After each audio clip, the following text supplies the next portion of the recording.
This Torah class is brought to you by TorahAnytime.com. All right. The Rama writes in Siman Tov Kuf Nun Gimel.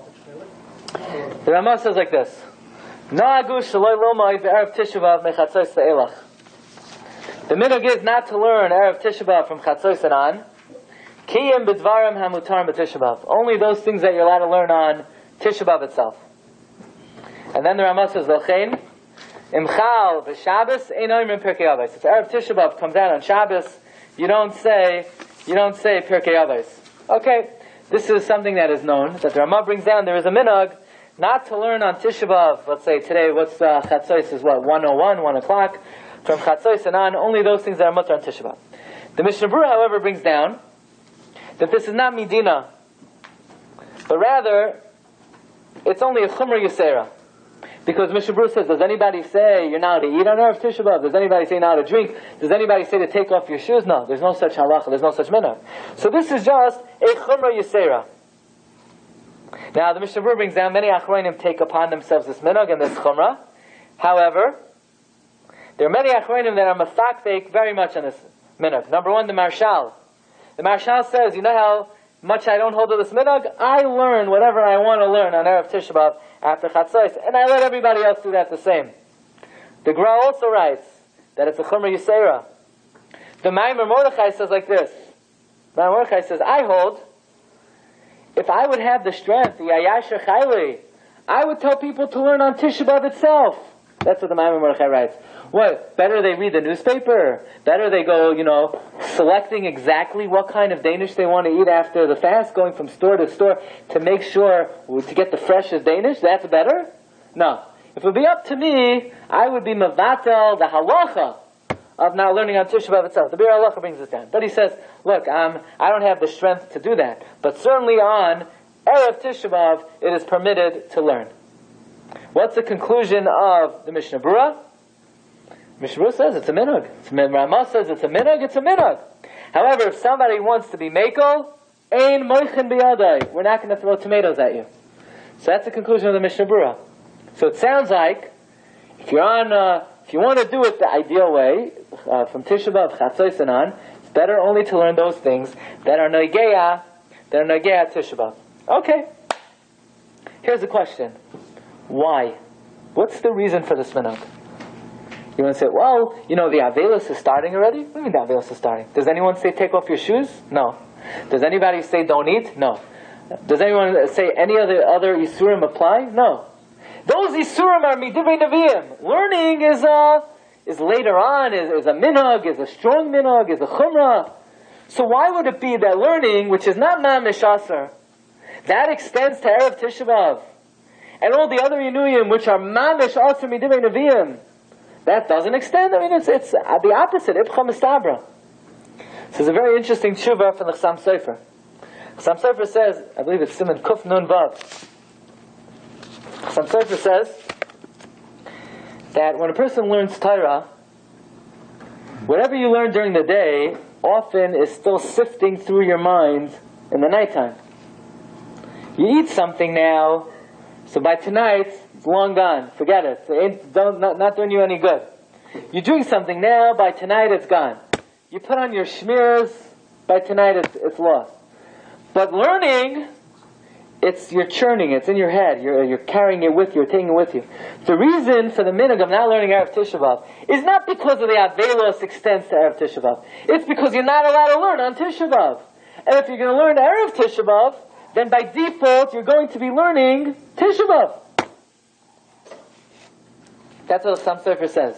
And it says the Chassam Sofer, now I understand that many Achronim say that if Erev Tisha B'av is Shabbos, if Tisha B'av is on Shabbos, many Achronim say don't learn. Because it's Tisha B'av. Chassam Sofer says, don't learn on Shabbos? Does anybody say don't eat on Shabbos? Don't drink on Shabbos? Don't put on shoes? Of course not.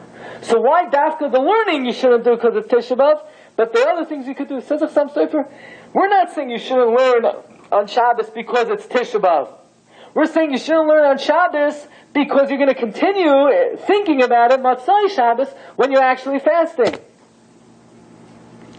There's a tshuva in the Ksav Sefer. The Ramah says that if Tisha B'Av comes down on Shabbos or Erev Shabbos, you don't say Pirkei Avos. So Ksav Sefer says, what do you mean? It's Avelos Farhesia. You want to say don't learn, that's not Farhesia. Nobody knows, if you close your Bava Metzia and you open up Gittin, Nun Hey, it's not Avelos Farhesia. Nobody knows what you're learning. But to say that Tzibur can say Pirkei Avos, it's Avelos Farhesia on Shabbos. So Ksav Sefer says, it's not Avelos because today is Erev Tisha B'Av. You can't say the Pirkei Avos, not because Avelos now, because of Avelos of after Tisha B'Av. So it's an interesting idea of the minhag of not learning on Erev Tisha B'Av. Okay, one last, another interesting halacha is, we know the minhag is, we don't wear talis and tefillin Tisha B'Av morning. Why not? Because the pasuk says, Bitzai Emrasa, Hashem tore off his royal cloak. Okay. And that's how we remove the pareichas. By the way, the poskim point out, the Kaf HaChaim writes, if you're going to put on talis and tefillin mincha time, you better put the pareichas back mincha time. Because it's the same inyan. Bitzai Emrasa is, we remove the royal cloak. So if you're going to put the talis and tefillin mincha, you should put it, fine. What do you do? Someone who's married, do they make a bracha on talis katan? No, you don't make a bracha on talis katan. What if you wake up in the morning, obviously the first thing you wash negelas, you put on your talis. It's better not to walk Daled Amos without the talis katan. So why don't you make a bracha? Because, in about 20 minutes I'll be in shul. How about Tisha B'Av morning? Tisha B'Av morning, 20 minutes you're going to be in shul, you're not going to put on talis and tefillin for 10 hours or 7 hours. Maybe you should make a bracha on the talis katan. Says the Mishnah Berurah, yeah. If you don't sleep in your talis katan, yesh oimrim shetzarach levarech olav l'beiker. Some people say you do have to make a bracha in the morning on talis katan. So I don't know that that's necessarily the minhag to do that, but you're getting involved in a suffix bracha.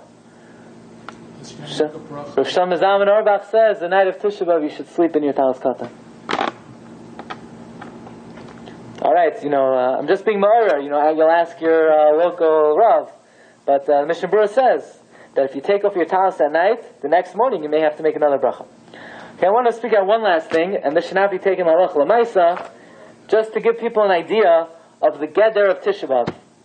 We know that the Dalet Hanesim, Sem Gedalia, Shivas B'Tamas, Asar B'Teves, a Muberes, a Meinekes, generally does not fast. Right? So a woman who's pregnant or nursing on Shivas B'Tamas, on Sem Gedalia, on Asar B'Teves, does not fast. On Tisha B'Av and Yom Kippur, she will fast. Is there any difference between Yom Kippur and Tisha B'Av in terms of the Chiyuv of Tainus?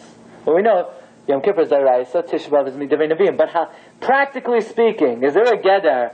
There are certain types of people who will fast even on the Dalit. There are certain types of people who will fast even on Tisha B'Av. There are certain types of people that will fast even on Yom Kippur.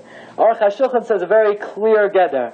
Again, this is not to be taken halacha l'maisa, but people need a basis, to be able to make a judgment off, to be able to ask. The Aruch HaShulchan writes like this: Ubaros, umanikois, masanois, u'mashnos b'Tisha B'Av. A woman who's nursing or pregnant should fast on Tisha B'Av. That's not halacha. I don't know, maybe some people say they don't have to. It's not true. The halacha says clearly that a pregnant woman and a nursing woman, she won't, according to, will not fast on the other Tanesim. She will fast on Tisha B'Av.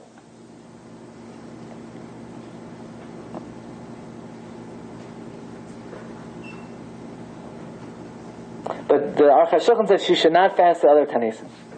Mi she'eino yachal lasanois afilu b'Tisha B'Av. What if someone can't fast on Tisha B'Av? Imhein chalushais, if they're weak. She'karov she'yiplu l'chayli, af b'loi sakana, ein lohen lehisanois. Oh, this is very interesting. Someone who has a little headache has to fast on Tisha B'Av. But if someone who's weak, that he's very close to reaching what we call being a chayla. Okay? You have people, nobody enjoys fasting, nobody feels great. We're talking about someone who's weak, that fasting is going to make them what we call a chayla. They're going to go to the doctor's going to say they're a chayla. Even if it's not a sakana at all, they don't fast on Tisha B'Av. That's straight out halacha. So what the Aruch HaShulchan is saying, a chayla does not fast on Tisha B'Av. And even beyond that, someone who is very weak, who fasting will make them a chayla, does not fast on Tisha B'Av. Says Aruch HaShulchan, that is the difference between Yom Kippur and Tisha B'Av. Yom Kippur, you fast unless it's a sakana, or even a safek sakana. Right? On Yom Kippur, someone who's b'sakana doesn't fast. Someone who's a chayla does fast. On Tisha B'Av, Laigazru Rabbanan b'makam chayla. I'll read to you the words.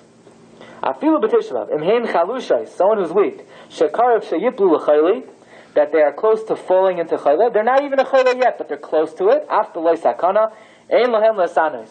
V'zahi ha'hefresh ben Tisha B'Av Yom Kippur. That's the difference between Tisha B'Av and Yom Kippur. The Yom Kippur ein lecha rak b'makam sakana. On Yom Kippur you only eat b'makam sakana. U'v'Tisha B'Av afilu shaloi b'makam sakana. To the makam chayli loy gazu rabbanan. It's also, people have to understand, if you're dealing with old people, it's not that they're being lenient. There is no fast for them. The Chachamim never placed a tainus on someone who's a chayla. Just plain and pashut. They're not being lenient. They're not cutting corners. They don't have Tisha B'Av. And that's the primary. Now, the Aruch HaShulchan says that when we're talking about a chayla, we're not talking about a chayla who has to go to sleep. Even if he doesn't have to go to sleep. Even if he doesn't have to lie down. Afilu chayla she'enoi muta b'mita. Because a chayla that's so sick that has to go to bed, he says, doesn't even fast on Yom Kippur, even if it's not b'makam sakana. That's what Aruch HaShulchan writes.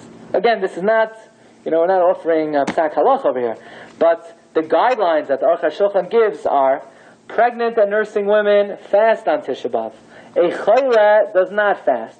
Someone who's weak, if let's say a pregnant woman is very weak, that she'll easily become a chayla, she's not going to fast, but a regular pregnant woman would fast. Those are the basic guidelines, and everybody should have an easy tainus.